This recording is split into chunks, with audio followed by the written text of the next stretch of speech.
Well, good afternoon, everyone. I thought I'd do a quick little review of the various tools that I've been using for my tree trimming and thinning and brush clearing episode that I'm going through right now out behind the house.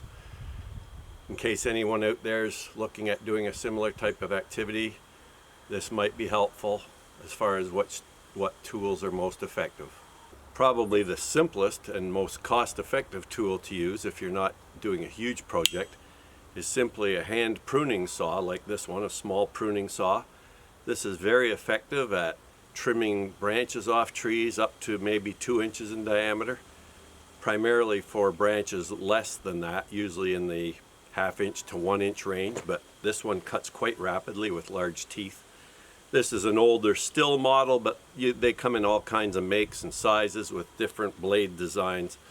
But probably the tool I would most suggest if you've just got a small project to do of maybe branch thinning, that type of thing, very effective tool. And it folds up nicely usually, most of them do, and you can slip it in your pocket. Tree pruners such as these are even more useful at doing a lot of branch trimming and thinning of small material. If you're cutting shrubs out of an area, again, if you don't have a ton of them to do, these are very effective. And these can clip off branches up to a couple inches in diameter, and because of the mechanical advantage, they are quite efficient at doing that. They also produce a very fine cut, which is good for trees that you're caring about protecting. The saws can leave a fairly rough edge sometimes, depending on the blades in the saws, but tree pruners such as these and the hand type leave a very straight, clean cut that's more healthy for the plant in the long run usually. So very effective. You can also get these with handles that extend to make cutting higher easier and lower easier. But if you're doing a lot of mid-height type work, these are great. Along with the tree pruners and loppers that I just showed, grass shears are very effective at cutting green material. For example, if you're just cutting an area of grass that's not too huge, or if you want to cut out some taller green material such as goldenrod or other weeds, you can do that quite effectively with these. Sometimes I use these just to cut off the overhanging material that's coming in across our trails. So there may be small areas where some of these taller herbaceous plants are coming in and hanging over the edge of the trails, and that can get a little bit annoying when everything gets wet and it keeps rubbing on your legs in the morning. So I sometimes go along with these and just trim off those tall parts so they're not hanging over the trail. Another effective tool is the bow saw. These come in different lengths. This is a short one, only about 18 inches, and they can come up to about 32 inches commonly still. And they're very good for cutting off branches. They're very good for cutting up downed debris or branches you've cut off trees, and if you want to chop them up into smaller pieces, these are very handy. Sometimes you don't want to bring out a whole chainsaw, or you may not have a chainsaw. So they're just easy to bring out, and these will go through things 4 or 5 inches thick. It gets a little tedious when they're cutting thick things like that, but they're very good in the 2 to 3 inch range, especially quick because their blade teeth are quite large, and just very light and efficient to cut with. I'm sure some of you are probably familiar with this tool. Some of you may not be, but if you're from my generation, I'm sure you're familiar with it. This is called a sling blade, also called a serrated edge cutting tool. And that's because if you can look at the edge of this blade here, it has serrated edges on both sides. And basically it's a manual weed cutting tool. You basically just swing it like a golf club, taking big, long, easy sweeps to cut grass and other herbaceous material primarily. You're not typically cutting through woody debris, although you could up to maybe 1/4 inch in diameter. It would be pushing it to go through anything thicker than that. But these are very good for cutting areas of taller herbaceous weeds such as goldenrod, brambles like I've been cutting out here. And I just replaced an older one of these I had when I started this project because it was a very good tool, and I managed to find one on sale at Princess Auto here in Canada. I think these are a lot more readily attainable in the United States still, but up here in Canada they're getting very hard to find. But that first one lasted a long time, so I got this one on sale for half price, so I figured that was a good time to pick up another one. And they're just useful if you want to go out quickly and clear an area. It's best if you cut the area you're going to cut early in the year and keep it cut down throughout the year. Ideally, you don't want it to grow really long and get brown and tangled up and then try to come along with these. It gets a bit tricky then. You get caught up and tangled up more easily. Anyhow, that's the sling blade or serrated edge cutting tool, available at many hardware stores, I think in the United States still, and lesser so here in Canada, but you can still find them, and of course you can buy them off Amazon and places like that still. Now, a very useful tool here on the farm that I wouldn't be without is the pole saw.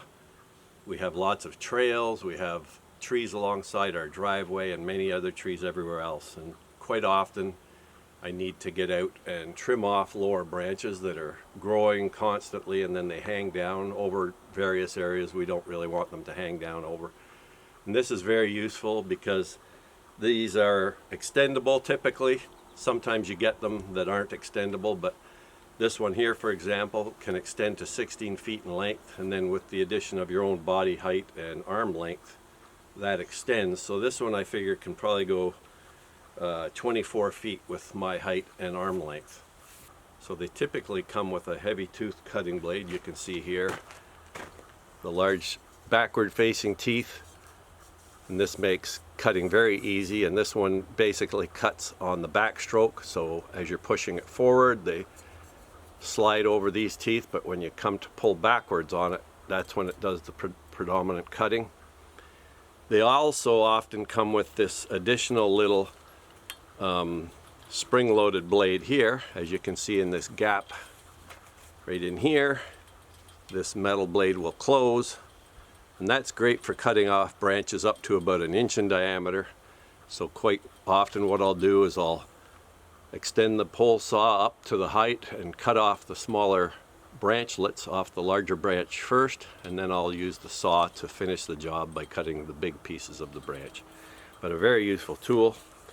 And you can see this one has clips, 2 different clips to release its sections, and then tabs that allow you to extend it out. This is a Fisker's model, but this was just one I was given as a present. It's not any particular model that you have to get. They come from a bunch of different suppliers. This is a good brand though, I think, with a pretty good warranty. So for the little I've used it so far, I can say it's worked very well. I have an older one in here too that's worked really well, and I think it was a Corona brand from Lowe's at the time, I believe. Another tool I use a lot here on the farm is the battery powered chainsaw. This one's a Milwaukee version, but they come in a lot of different makes, and they're really good for cutting up small branches or any branch after you've taken it off trees. So for this job I'm doing now, that's the main purpose I'm putting it through. For any larger branches that come off, I'll cut up the larger sections with these typically. Sometimes I'll use that bow saw, but just for speed, this is a better tool for that if you want to get through it quickly. It's also good for cutting off larger branches that are low to your head or within arm height. If you don't want to use the pole saw, you can just walk right up to it with this and whip it off really quickly. Now, in addition to the sling blade that I was showing earlier, this is our Milwaukee power head unit, and typically we use this with our grass trimmer head, but within the last month or so I picked up what they call this Hedge trimmer attachment, and basically it's a sickle bar. It's like an old sickle bar tractor that has a couple different blades moving against each other. Very sharp blade, about 2 feet long.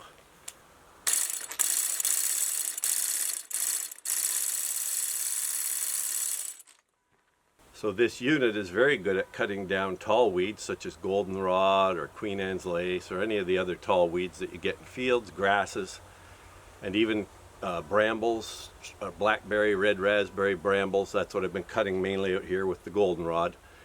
And it can supposedly tackle even woody debris up to greater than ½ inch, but I'm not really asking it to cut that, although it does seem capable of doing that in a lot of cases. So this is a good way to clear a bigger area if you have a bigger area and yet it's still too small maybe for a bush hog on a tractor or things like that.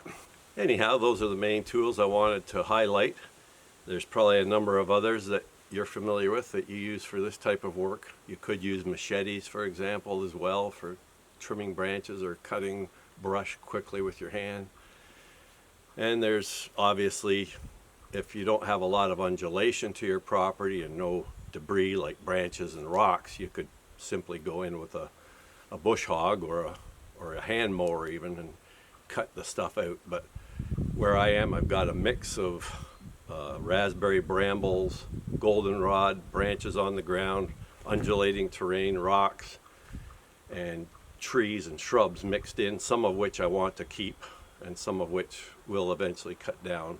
So I'm being very picky in what I'm cutting, and all these various tools allow me to do that by going in carefully and cutting small things out one at a time, or with the power head here I can cut a bigger area more quickly if I have a big area of goldenrod or raspberry canes that I want to cut out. Anyhow, hope that's been useful.